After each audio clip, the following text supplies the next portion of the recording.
Hey, hello everyone. How are we all doing? I hope you're doing good. So, concerning the issue that we've been talking about in the past, where is Adria, my sister that is not available at the moment. We don't know where she is due to association with that cult called Abba's Heart. So, we're still working behind the scene with the authorities, security authorities, and other people to fish out those people. So, because of the way things are, we cannot give out much information so that it doesn't affect the investigation. So, just wanted to keep you updated so that you know that we've not given up. We are still doing all we can do to ensure that Adriel is back home. But today, I want to share a story that somebody reached out to me on Instagram to share our own experience, not of the same people, but from our church, not even in Nigeria, but in Nigerian church in the UK. So let me read the story. So he said, hello, V. I want to share my own experience so that you can share with your followers to help them empower themselves and be very careful because we live in perilous times. The devil is no longer in hell. The devil has moved into the church. And by the way, let me just say this along the line that the goal of these videos is not to make you feel like all churches are scam and all pastors are evil. Now, whenever there is counterfeit, it tells you that it's original. So if you have fake pastors or prophets or people that are abusing their authority, it also simply means that we have good churches out there. So it's not to discourage you and stop you from going to church. Please take note. I still go to church. I still believe in the church. The church is the body of Christ. And no matter what the attack, no matter what comes, Jesus Christ says that the gate of hell will not prevail. So I want to encourage you, don't be discouraged by all this and don't stop going to church. Rather, find a good church to go to. So the reason why we're sharing these stories is so that you can know the clues, the signs, what to look out for when you are attending a church. By the way, some of these churches are good churches. Like this church I'm going to read today, it's a good church, but from my own estimation. But when we have branches and we have different pastors in different places, of course, we can't tell for all the branches. So I hope you get the story. I just want to say that if you've not subscribed to this channel, please do. Please share this video. There are a lot of things we need to learn. Even while reading this story, I was just like taking notes of certain things we need to learn because it can happen to any one of us if we don't know this thing. So please subscribe, share this video, drop your comment, and let this get to as much people as it can get to. So let's go on. If you think it's only these online groups where you hear stuff like this, please have a rethink. My husband and I have been married for 25 years. So when you hear 25 years, you know that these are not young couples. And I said we are in the UK. Sometimes in 2016, we moved to another part of London and a friend of mine invited me to our church. She tried to convince us to change church since this one was now closer to our new home. I told my husband about it and we decided to give it a try. The name of the church is. Now, when I was reading this thing, I was wondering if I should call the name of the church because sometimes people just attack churches and just rub it off on all the church. But the reason why I decided to still name the church, because she named it one, then also because I believe that sometimes we need this thing to get to the authority in charge of such churches so they investigate and do the needful. That's why I'm naming this church, so that it gets to the people in charge so that they can do what they need to do to restore a home, because a home has been scattered by the influence of a pastor. Allegedly, everything is based on what this person is telling me. But I want the story to get as much as to get to the people in charge. So if you attend this church, it's called Winners Chapel. If you attend Winners Chapel, or you know somebody that knows somebody, or you're in a place of authority that can get to Bishop, please do so that he can step in. Because I don't want to believe that Bishop would know about this and not do anything about it. From my own knowledge, little knowledge from outside view of Bishop, I believe that he would not even be happy to know this is happening to one of his branches. So let me read it. It said the name of the church is Winners Chapel. There were so many changes in the church as at the time we joined. So many other resident pastors came and left. We were just ordinary church members and so didn't notice anything. Then around 2018, a new pastor was transferred to that branch in Dartford, Kent. His name is Nathaniel Oden. So yeah, we always put pastors in front of their name, but she didn't put pastor. I will try and put pastor so that you understand who we're talking about. So Pastor Nathaniel Oden. Nathaniel Oden is an Edo man. My husband joined the protocol department because he wanted to serve God. As time went on, he then told me that he was nominated to be the head of protocol. I didn't really like the idea because even when he was just an ordinary member of protocol, he was always very busy and distracted. I noticed he no longer was committed to his family the way he used to be. Even our family altar, where we normally prayed and shared the word, started suffering because he was too busy and distracted. One day he came back and told me that Nathaniel Oden, that's the pastor, washed his feet. I was apprehensive. I sensed something was not right and advised him to please be careful. But at this time, it would appear they were already working on him. He would vanish from the house and not pick his calls, all in the name of "I'm working with the pastor." One day he came and told me that Nathaniel Oden, as Pastor Nathaniel, was asking after me and that he wants us to visit him after church service. We did. When we visited the pastor, all he was asking us was where we worked, what we did for a living, and how much we earn. Red flag. When a pastor is asking too much personal information, especially about your finances, what you do, is a red flag. Now, of course, not all pastors that do that would do that for this reason, but most of the time is a red flag. Why would a pastor want to know your income and everything if he's not interested in your money? Let's read on. It said, now looking back, I now realize that the only reason that the pastor wanted that information about what we did for a living was to assess whether we were worth the while. The thing is, you can attend these churches for years and not be a victim if they don't think you have something to part with. I think I believe that, because when you look at my own sister's case, Ajur, in that group, you realize that not every one of them, they did what they did to Ajur. Not every one of them experienced that thing where they pulled them away from family, told them to close down their business and everything. They select certain people. They look for certain things that makes them feel like this one is a good candidate. So I believe what she's saying. Now, he said, they proposed to use our home as a Bible study center. All of that was part of their plot to crawl into our lives to destroy this beautiful marriage God gave to us, unknown to us. My husband started changing. He would rather attend church service without me and the children. I was shocked on the 25th of December 2020, that's Christmas Day. Before me and the children woke up to start getting ready for church, they usually have one single service on Christmas Day. He said my husband was nowhere to be found. I called him to find out where he was. Guess what? He was in church on Christmas Day without his wife and children.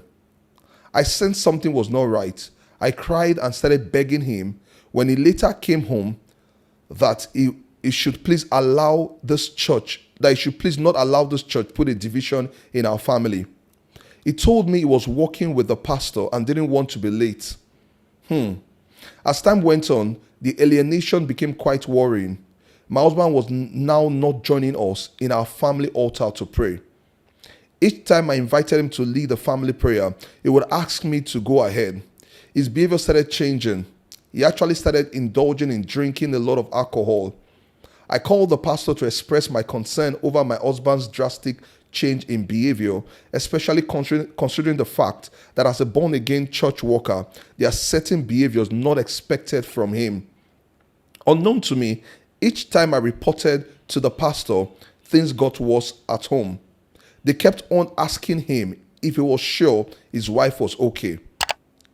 My husband then voiced this out to me. You can imagine you report your pastor will talk to him, but rather what would happen is that things will get worse in the house, and all they'll be asking, is the wife okay? Is the wife okay? Meaning that as if something was wrong with the wife. It was like as if the wife was the one that had the issue. Now at this point, I knew I was fighting a bigger enemy from the church. Then COVID came. They would arrange Zoom meetings with my husband back to back, almost as if they wanted to monitor him at home since they were no longer meeting him physically. A lot happened during COVID. They would usually work with women who they used to set up married men to fail. During that COVID period, they sent so many women to my husband who were calling him randomly, sometimes even at midnight. He was also sending money into their account. Then they sent him a fake cryptocurrency account saying this is how their GO and Rockefeller became very wealthy. Such an allegation. This was how my husband got hypnotized and started partying with money. He would come back and start frowning as if we were quarreling. I did everything to ask him what the problem was, but he refused to speak up. I involved friends and family members who tried to engage him to see how they could resolve whatever issues it was. All of that was futile. I contacted another friend of his who used to be a pastor in another African church in the UK, but later learned his lessons and left. His friend visited and had a long talk with my husband, advising him to be careful because all these people do is to use people and they don't care what happens to families. My husband then promised that at the end of his tenure as head of protocol, he would minimize his involvement with them. Unfortunately, little did we know he was already entrapped. My husband started becoming even more distant. He would refuse to eat my food. He would not come into the bedroom or even sit close to me. Anywhere I sit or any mug or plate I touched, he would distance himself from it. Wow. Sometimes he would see me and start running away as if he had seen a ghost. All of this happened after I confronted Pastor Nathaniel Oden to please leave my family alone and threatened to report him to the Charity Commission here in the UK. Our 2 cars, a Range Rover Evoque and a Mercedes-Benz, is gone till today. My husband started behaving very strange. He abandoned all his responsibilities, took off his wedding ring, and started moving from one location to another, practically hiding from me and our 3 children. I raised more than 10 complaints directly to the Deacons Board in Winners Chapel. Wicked, ruthless people. They ignored all my complaints, but would go behind and say to my husband, "Are you sure your wife is okay?" Then my husband started making arrangements to sell one of our properties to give the proceeds of sale to them. They felt it was too slow and wanted him to remortgage and pull out £100,000 to give to them. I then got wind of it and quickly contacted the Financial Conduct Authority and the leaders to stop all the transaction. So at this time, the said transaction was in full gear and my husband was no more coming to the house. I reported the matter to the Fraud Action, that is the British Metropolitan Police. These people started putting my husband into so much pressure. He went about borrowing money to give them, talking about this pastor and the church or whatever. He said, this time, I became his enemy. He wouldn't want to set eyes on me and the children.